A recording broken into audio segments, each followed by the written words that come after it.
Ahoy hoy! This is Professor Grunfeld's Math 12 Statistics class. We're continuing in Chapter 9 on more hypothesis testing. And in Chapter 9, Section 3, we're beginning today. We're going to be testing the difference between two means. And actually, here, we're going to be looking at the mean of the differences instead of the difference of means. But that's just kind of a technicality. Differences. Yeah. Okay. Right. And so another thing to another way to describe this is we call this the specialty test. All right, and another feature of this that will distinguish it from the previous t-test that we were doing is these are dependent samples. In the past, we had to have independent samples, and in this case, we have a sample or two samples that depend upon one another. All right, so let's go into what this is all about. All right, so hypothetically, what we're going to see here is something where we want to track, not just to look at the two individual populations themselves and compare their averages, but here we want to actually one by one have one item from one sample and another item that is dependent on it, and we're going to be comparing these two values directly. So to kind of give you an example of this, so here is a hypothetical type of question where we would use the special t-test to answer this type of question. So let's pretend we're thinking about this. This is our research question. Which foot is longer?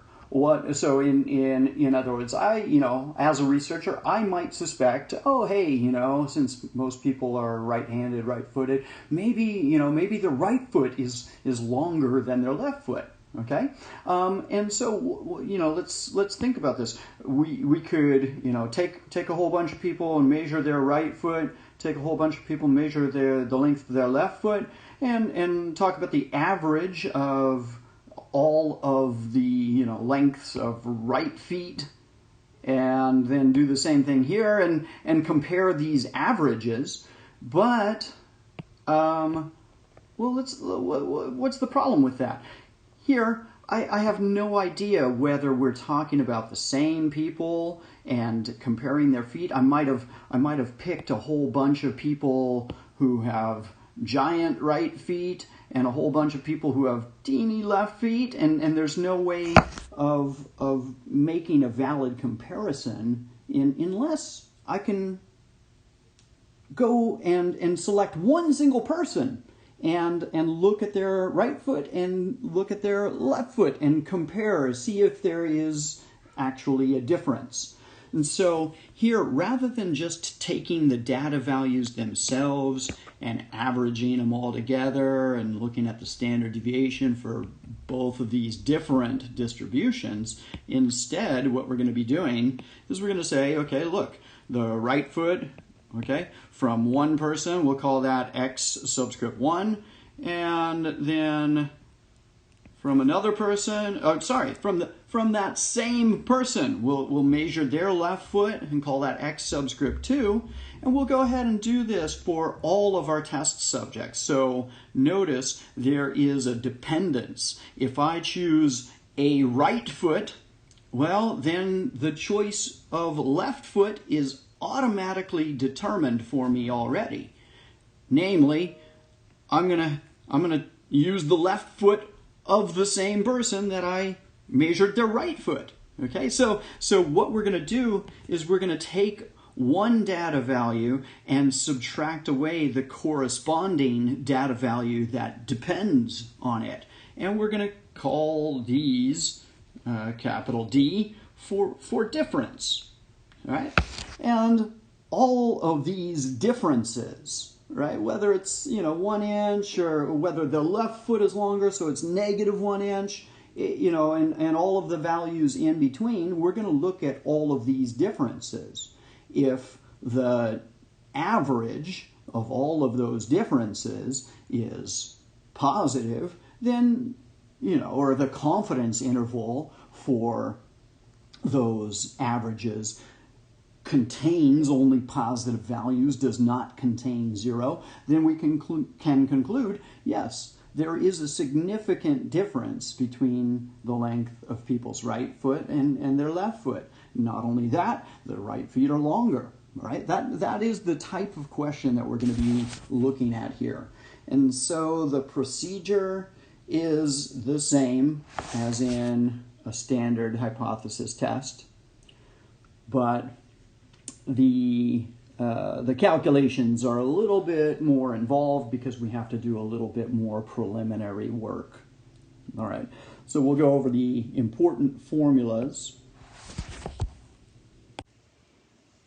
Our test statistic is a t-value. It is d bar minus mu subscript d, all divided by s subscript d divided by the square root of n. And since this is a t-value, we have degrees of freedom. That is still equal to n minus 1. And also, what are these quantities that are in this formula? D bar is the average of all of the differences. So that is the sum of all of the differences divided by the number in your sample. S subscript d is the standard deviation for this distribution of the differences. And so we calculate that the same way. We're going to use this shortcut formula. It's going to be n times the sum of all of the differences squared minus the sum of all of the differences themselves, and we square that whole value, and then that is divided by n times n minus 1. Okay, and then we actually need to kind of back up a little bit further even and put another where. Like I mentioned in the previous example, each difference is going to be one data value from one sample, okay, minus the corresponding data value from our other sample from within the same sample. Okay, all of these D's right here, that stands for difference. So let's go through procedurally how we go and do a whole hypothesis test. All right, on the difference of means. Actually, it's the mean of differences.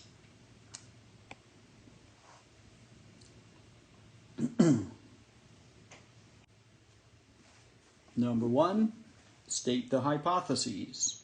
H subscript 0 and H subscript 1. And it's helpful to identify what is the research claim. What is the focus of the research? Number 2, find the critical value or values. And remember, here we're going to be using the t-distribution, so make sure you pay attention to the correct degrees of freedom, and you are using table F for the t-distribution. Number 3, compute the test value.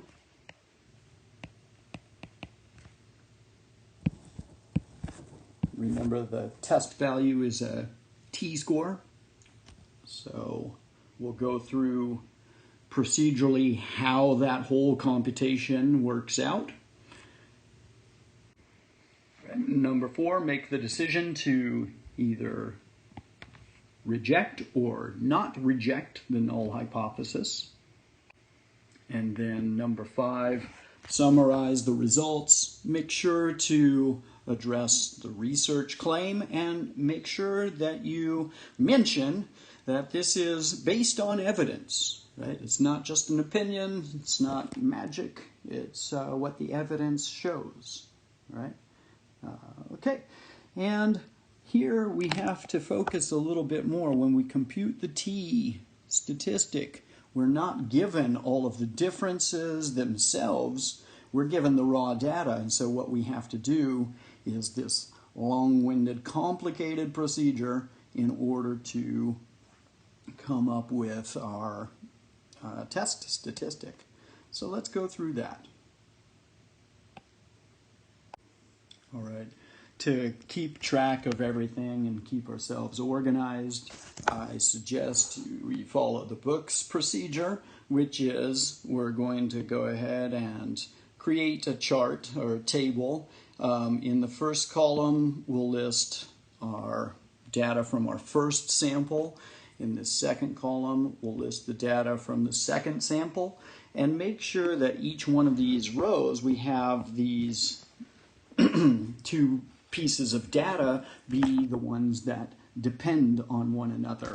So remember here, if we're talking about the left foot versus right foot, and are people's right feet longer than their left feet, we have to be using one single person, and here we would look at the right foot and subtract the difference to see the difference in the right foot versus the left foot. In an additional column, the third column here, we'll call this one column A. Right? We're going to calculate, we're going to look at the x1, look at the x2, do that subtraction, this one minus this one, and just go ahead and put it right here. Okay? Then we'll take all of the values that were in column A and just go ahead and square them. All right. The first two columns, we're not going to do anything with those any further. For column A, we're going to add up all of those.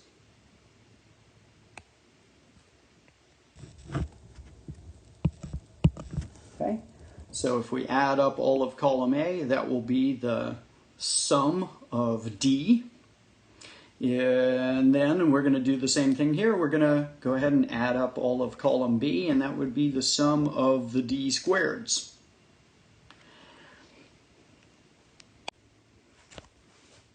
We have to compute D bar, which is the average of all of the differences. And so here we're going to say sum up all of the differences themselves and divide by n.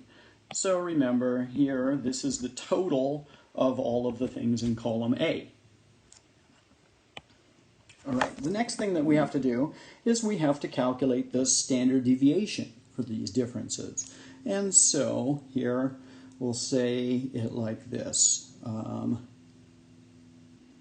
S subscript D is equal to the square root of the entire thing, n times the sum of our D squareds